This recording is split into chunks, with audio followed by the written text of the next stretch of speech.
Hello everyone and Swadee Cup. I wanted to make this video about telling you guys why and how we're in Thailand, because the next videos for the next 3 months or so are going to be all about Thailand, so thought I'd let you guys know. So Shelby and I have been waiting to get back to Thailand since March 2020 when we went for the first time for just under a month. This trip changed our life and our eyes were darting all over the place and our taste buds never being so happy. But this brings us to the present at the end of September 2021 when Retired Working For You put out a video, "Is Thailand travel possible today?" We look at each other, this is our chance to get back to the land of smiles. So for the next month, I work on all of the paperwork and get all the things pre-booked that we are required to do. Now we are all set to fly. We took our PCR test on November 1st, and then we got our results on November 2nd, and then we're flying out from Prince George, BC at 6 a.m. on November 3rd. We go through security, we get on a plane right to Vancouver. We're excited, happy, and everything seems to be working out. Soon, we'll be in Phuket Sandbox. We land in Vancouver and we have some time to kill, but after that we end up at gate D70. This is the dreaded gate that ruined our plans. A lady from Japan Airlines comes up and asks for all our documents, and at this point I think nothing of it and hand them over to her. Half an hour goes by, no one's been looking at them and they're just sitting up there at the counter with them. So I go up and wait in line, and then she sees me do that, so she starts frantically going through the documents. So I'm waiting there for a little bit and Shelby comes to join me, and we finally ask, is there anything wrong with our paperwork?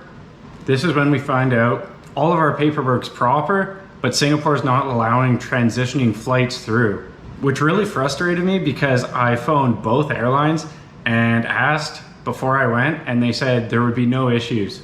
So now in this situation, this guy at the counter is trying to get a hold of Singapore, we're pretty sure, but they really didn't give us the time of day and just waited till the plane took off and then escorted us out. We now have to go through Canadian customs, sad, defeated, and wondering what we could have done differently to prevent this. Especially when you call all the airlines that you're flying, just to make sure there's no hiccups and you think everything's gonna be perfectly fine.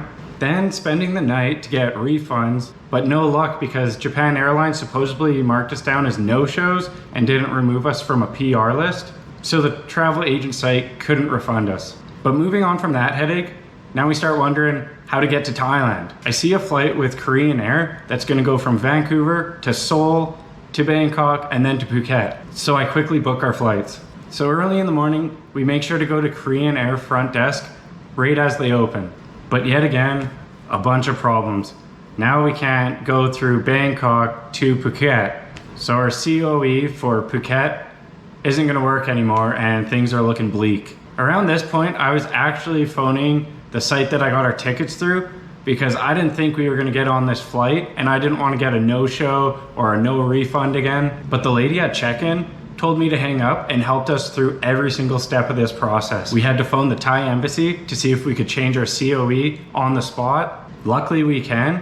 So now we're gonna spend one night in Bangkok. And since November 1st, the rules changed where you only need one night in a hotel instead of 7. So we frantically searched for a hotel with the Shaw Plus sign, quickly running out of time before our plane's about to take off, and the site's not working, so we book any hotel that'll work. We send the required documents to the embassy and get our new COE. This nice lady from Korean Air, who saved our whole trip, prints off all of our new documentation and we're on our way. Looking at each other, Shelby and I are wondering what just happened because we did not think we were getting on this flight. And I'll quickly say, we continued having issues at every single stop, and this is all because of the last minute hotel booking and not being able to pre-book our car from the airport to the hotel and our COVID tests. But the whole time, Korean Air saved us and went above and beyond. Finally, arriving in Bangkok days later, going through customs was a breeze.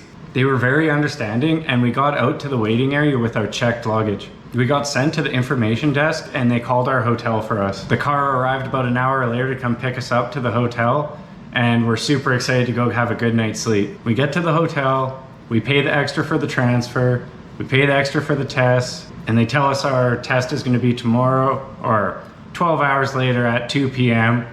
and they'll bring us breakfast in the morning. The bellboy brings us up to our room and then leaves. Then we start looking around the room. There's No water, no soap, no nothing. The bedding is moldy, stained, and actually has a few bugs crawling around on it. We go to phone the front desk, but there's no phone in the room. We try and leave to go see the front desk, but we can't figure out how to get out of the building. The internet keeps cutting in and out, and we start panicking a little bit. We emailed the hotel a few times with no response. After about an hour or so, I took all the moldy bedding and stuck it in the hallway. Thank you, rubber mattress. We slept with plain pillows, and luckily Shelby kept her blanket from the plane. Sleeping for about an hour or two, we finally hear a knock on the door around 7 a.m. The guy looks very sad and has breakfast for us. I guess they got Shelby's emails.